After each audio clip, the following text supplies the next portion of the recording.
आज एक बहुत अच्छी सी छोटी सी बात सीखते हैं। जैसे मैथ्स में इंप्रूवमेंट अपने आप को देखना है ना कि मेरा मैथ्स इंप्रूव हो रहा है कि नहीं हो रहा है, ये आप बड़े आराम से चेक कर सकते हो। और अगर आपको सच में इंप्रूवमेंट चाहिए तो डीपीटी को हमेशा सीरियसली लेके चलें, डेली प्रैक्टिस टेस्ट को। ऐसा क्यों? ये सबसे बेस्ट वे है जहां पे आप अपने आप को रोजाना जज कर सकते हो कि आज के लेक्चर में मैंने कितना सीखा है। ठीक है ना? चलो सर, मान लीजिए आपने दिया 15 सवाल, और दिया क्या, अक्सर तो आप मिनिमम 15 सवाल तो देते ही हो, उससे ज्यादा भी हो जाता है। ठीक है, 15 सवाल दिया। डीपीटी करने से पहले एक रूल एकदम ध्यान रखना, सबसे पहले डीपीटी करने से पहले हम एक बार नोट्स पूरा, जिस पे डीपीटी बनी हुई है, मेरा अक्सर डीपीटी देखा होगा टॉपिक वाइज होता है, तो टॉपिक के हिसाब से मैंने डीपीटी दिया आपको, उस टॉपिक को पूरा पढ़ा, और पढ़ने के बाद डीपीटी बनाने बैठ गए। ऊपर देखना टाइमर लगा हुआ है, देखा आपने? ऑनलाइन में जब भी डीपीटी आप खोलते तो टाइमर चालू हो जाता है 90 मिनट का। That is maximum limit. क्या सच में डीपीटी है वो 14 नंबर जो 42 नंबर की डीपीटी थी 90 मिनट की थी क्या? नहीं थी। तो वो मैक्सिमम टाइम है, किसी बच्चे की स्पीड वो स्लो हो सकती है। तो सर डीपीटी में हमें क्या सीखना है? एक एंट्रेंस के अंदर 3 क्वालिटी का होना बहुत जरूरी है। ठीक है, पहला आपके अंदर टाइमिंग, दूसरा एक्यूरेसी, तीसरा कॉन्फिडेंस। याद है? 3 बातें मैंने बताई थी। तो सर हम डीपीटी में अपने एटलीस्ट 2 चीजों को बहुत अच्छे से कर सकते हैं, और धीरे धीरे कॉन्फिडेंस भी अपने आप डेवलप होना शुरू हो जाएगा। हम अपनी टाइमिंग और एक्यूरेसी दोनों अच्छी कर सकते हैं। सर 15 सवाल दिया है इंटू 2, 15 इंटू 2, इसलिए मैं 15 इंटू 2 बोल रहा हूं। अभी आपकी स्पीड थोड़ी स्लो होगी, धीरे धीरे स्पीड बढ़ते जाएगी। तो 15 इंटू 2 यानी 30 मिनट, 30 मिनट में आपको डीपीटी बन जानी चाहिए, अगर आप मैथ्स के अच्छे हैं। वरना मैक्सिमम 90 मिनट लो आप। आपने 15 सवाल बनाया, सुनेंगे तरीका डीपीटी करने का, और ऐसे होते हैं मैथ्स इंप्रूव। 15 सवाल में मैंने मैंने 13 सवाल बना डाले। ठीक है, 2 सवाल अभी भी बना नहीं, तो उसको गोला मार्क कर दिया करो, ये मेरे से बना नहीं। जो बन जाए, अब बनने के बाद आपको क्या करने का है? ऑफलाइन वाले बच्चों को आंसर सबमिट, है ना, ऐप पे, तभी तो आंसर मिलेगा आपको। जैसे ही आपको आंसर मिल जाए, अबे यार इसमें तो 10 मेरे सही हो गए, 3 मेरे गलत हैं, और 2 तो मुझे नहीं आता था। जो 2 नहीं आता था उसको गोला कर दो पहले, यार ये मेरे को पल्ले नहीं पड़ा, ये तो पक्का नवाब सरिया बताएंगे। ठीक है, लेकिन अभी देखता हूँ तुम इसमें भी महारत हासिल करोगे, देखना कैसे। 10 तुम्हारे सही, तो डीपीटी में, अपने डीपीटी में टिक करना साइड में, ये मेरे सही थे, ये मेरे गलत थे। ठीक है, अब आप क्या करना, आंसर की जैसे आप देखोगे, फिर अब जब आंसर की आया, और आंसर की आया तुम्हारे पास दिखा बात 720 वाला सवाल, तो आंसर की हमें हेल्प कर देता। बे यार, ये मैंने मीटर पर सेकंड में निकाला, यहाँ तो option kilometre per hour. Maths के साथ अक्सर देखा है मैं, मेरे साथ तो बहुत होता था, पता नहीं आपके साथ होता है कि नहीं, कि आंसर देखा, अरे तुरंत अपनी गलती पता चल गई। होता है आप लोगों के साथ? बिल्कुल होता है। तो अब आप ना जैसे आंसर देखोगे ना, हो सकता है इन 3 में से 2 सवाल तुम्हारे और सही हो गए। कहा तुम कल मेरे से 5 सवाल पूछते, आज तुम भी अभी 3 सवाल पूछने के काबिल हो। मैं चाहता हूं ये सवाल एक पे आए, कि एक से ज्यादा सवाल मैं नवाब सर से नहीं पूछूंगा, और इसमें लगेगा टाइम, और वो 90 मिनट इसलिए मिल रहा है आपको। अब आप ना जब रिवोल्यूशन करेंगे ना, अपनी गलतियां ढूंढोगे, तो पता चलेगा ना तुम्हारे अंदर गलती क्या है।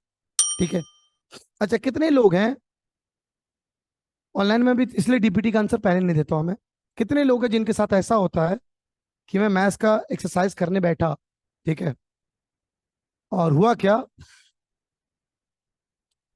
कि पहला सवाल किया, आंसर देखा, नहीं आया। दूसरा सवाल किया, आंसर देखा, नहीं आया। तीसरा सवाल किया, आंसर देखा, नहीं आया। फट सा कॉपी पेन बंद, साइड करो, अल्लाह हाफिज, कल देखेंगे, देखा जाएगा, हो जो होमवर्क होगा कल देखा जाएगा। कितने लोगों के साथ ऐसा होता है? ओ भाई, ये तो कुछ ज्यादा लोग हैं। अच्छा मैं भी हाथ उठा रहा हूँ, 7वीं क्लास से, जब मैं छोटा था तब ये काम करता था। 7th क्लास में जब मैं था तब ये काम करता था। 7th क्लास में एक टीचर आए, बिपिन सर, देखो आज भी उनका नाम याद है मुझे। बिपिन सर ने कहा कि जो भी ऐसा काम करता है वो बंद कर दे अपना काम। क्यों? सोचना आप, मैंने 3 सवाल किया, 3 सवाल तक में मेरा हिम्मत हार गया, आंसर मिला रहा था, मेरे सही नहीं हो रहे थे, हमने कॉपी बंद किया, साइड। हो सकता था कि चौथा सवाल बनना शुरू हो जाता। या ऐसे केस में आप एक काम ये भी कर सकते हैं कि सवाल को पीछे से बनाना शुरू करो, हो सकता है आसान सवाल पीछे पड़े हो। अब ये आदत तुम लोग पहले से नहीं डालोगे ना, तो तुम्हारी आदत वो टेस्ट पेपर में भी यही होगा। भाई मेन टेस्ट पेपर है, 11th एंट्रेंस है, तुम पेपर दे रहे हो, पहले 5 सवाल तुमसे ना बने, ठाकुर तो गियो, क्योंकि तुम्हारी मेंटेलिटी क्या बनी हुई थी पहले से? भाई साइड कर। उस दिन तो साइड नहीं कर पाओगे, चाह करके भी सवाल निकालना है आपको। तो पहला तरीका, जब ना बने ना तो आप पीछे से शुरू हो जाओ, या रैंडम सवाल उठाओ, अरे हाँ ये लगता है मेरे से बन जाएगा, देखा देखा सा लग रहा है। ऐसा एनसीईआरटी में है ही नहीं, या मेरे डीपीटी में होगा ही नहीं कि 5-7 सवाल तुम ना बना के आओ। 5-7 सवाल तो बड़े आराम से बना के आ सकते हो। ठीक है सर, ये आंसर जो साइड करते हैं इससे कैसे बचा जाए? सिंपल उपाय, आंसर ही मत देखो ना। और तब से मेरा क्या हुआ, मैंने आंसर देखना बंद किया। तो हुआ क्या, अगर 15 सवाल होमवर्क में मिले, मैं एटलीस्ट पूरा सवाल को देख करके आया। मैंने अटेम्प्ट किया, मेरे से नहीं बना, मैंने एक बार और अटेम्प्ट किया, मेरे से नहीं बना, सवाल याद हो गया मेरे दोस्त, पता है आपको। और जब मैं अगले दिन पे आके ना, ये सवाल है, लो टीचर्स को ना, कोटा के टीचर्स को क्या, वो डीपीटी ना एक एक नहीं 12-12 बैचेज में पढ़ा रहे हैं, तो उन डीपीटी का क्वेश्चन तक उनको याद होते थे। वो क्या करते थे, अच्छा कितना नंबर सवाल, 12, अच्छा ठीक है, 12 में ये दे रखा है, इसका ये करना है, इसका ये करना है, ये लो सॉल्व। अब आप बताओ, अगर तुम डीपीटी देख करके सवाल तुम्हें याद नहीं है, क्या तुम्हें सॉल्यूशन समझ में आने वाला है? बिल्कुल नहीं आएगा। ये तो मेरा अच्छा है कि मैं आपको यहाँ पे सवाल दिखाता हूँ, स्मार्ट बोर्ड का फायदा दिखाता हूँ, कि तुम्हें सामने सवाल है, पढ़ो फिर करो। अगर ऐसा होता तब तो गए फिर। तो सवाल जब अच्छे से लड़ते हैं ना, तो आपको सवाल याद होता है। तो पहला तरीका ये कि आप कोशिश करो कि सवाल को उल्टा शुरू कर दो। दूसरा ये, ना देखेंगे हम आंसर की, हम करेंगे खुद से। ठीक है, एटलीस्ट पूरा अटेम्प्ट करोगे। हो सकता है जहां पे तुम्हारे 3 सवाल नहीं बने, बाद में जब तुम्हारा फ्लो बन गया, फिर लौट के आओगे ना, क्योंकि तुम्हारी आदत बन जाएगी। हो सकता है पहले 3 सवाल फिर से बन जाए।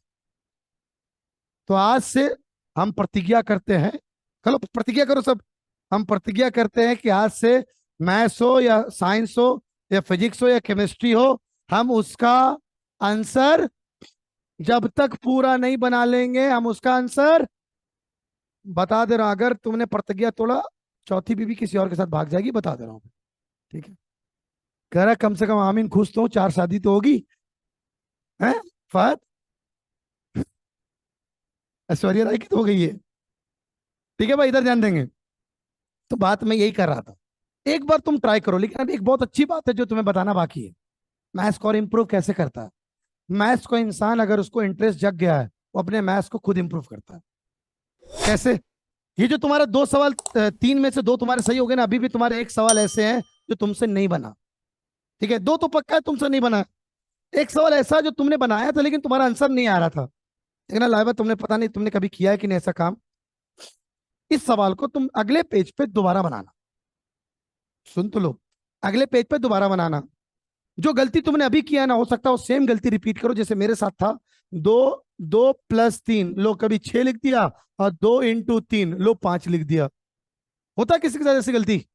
ओ भाई लो, यही लाइबा के साथ होता है, मेरे साथ भी होता था। और मैं लिटरली बता रहा हूं कि मैं जब करेक्शन अपना चेक करने जाता था, ये मेरे को पकड़ाता ही नहीं था कि मैंने ये गलती की, क्योंकि अभी मैंने तुरंत किया है, और तुरंत किया तो दिमाग में फेड हो गया है, 2 × 3 5। तो मैं चाह करके भी अपनी गलती नहीं पकड़ पाऊंगा। लेकिन अब इतना एक्सपीरियंस हो गया है कि मुझे पता है कि मेरे से ही गलतियां होती है, तो मैं ऐसी जगह पर रुक करके चेक करता हूँ। अब आपको भी पता होना चाहिए, अच्छा मेरे से ऐसी गलती होती है, तो रुक करके ऐसी जगहों को चेक करो। समझ में आया? ठीक है, अभी मुद्दे वाली बात। अब ये गलती ना तुमने दूसरे बार भी किया, और तुम्हें गलती नहीं पता चल रही है, तुम तीसरे बार भी करोगे, तुमसे नहीं पता चलने वाला। तो ऐसे सवाल को क्या करते हैं, छोड़ देते हैं। छोड़ने के बाद ऐसा नहीं फाइनल छोड़ दें, अगले दिन सुबह उठ करके अगर मैथ की कॉपी और कलम आई, तो सिंपल सबसे पहले सवाल वही अटेम्प्ट करेंगे जो मेरे से बना नहीं है। अब 2 × 3 तुम 5 ने लिखो, क्योंकि अब तुम सवाल को भूल चुके हो, सवाल पूरा पढ़ोगे और उसको फिर से अटेम्प्ट करो। तो अक्सर मेरे साथ आज भी ऐसे ही होता है, अगर कोई सवाल में मैं अटका हो ना, अटक गया, बहुत पहले तो मेहनत करता हूँ कि जिस तरह से मेरे को आंसर लाना है। आज मैथ्स का टीचर, ऐसा भी होता है ना, हमसे भी अटक जाते हैं भाई, ऐसा थोड़ी तो नहीं कि सारे सवाल हम जानते हैं। तो मैं ये काम करता हूँ, अगले दिन फ्रेश माइंड में उठ के सबसे पहले इस सवाल, मेरे को तो, तुम लोग को तो भाई काम और भी है, मेरे पास तो एक ही ना मैथ के सवाल घूमते रहता दिमाग में मेरे, कि मेरे से ये वाला सवाल नहीं बना है। ठीक है, एक और भी फायदा है आपके, ऐसे करने से क्या हो, तुम सवाल से लड़े, तुमने अंदर एक ऐसी क्वालिटी डेवलप कर दी कि मैं ये सवाल को बना सकता हूँ। ये सेम काम इन 2 सवाल के साथ भी करना जो तुमने टीचर के भरोसे छोड़ दिया था। एक बार अटेम्प्ट करते हैं, शायद हम और अच्छे से सीख जाए, हो सकता है मेरे सवाल बन जाए, कल मैं एक भी सवाल ना पूछूं। ऐसे करके मैथ्स इंप्रूव। ठीक है, और एक और खास बात, कभी कभी और एक्यूरेसी अच्छी करनी है ना, तो मैंने आपको बताया था कि पहले आसान आसान सवाल करो, जरूरी नहीं कि सारे सवाल एकदम सीक्वेंस में करो, पहले आसान आसान सवाल करो। ठीक है, डन, समझ में आया? तो ये था topic how to improve maths.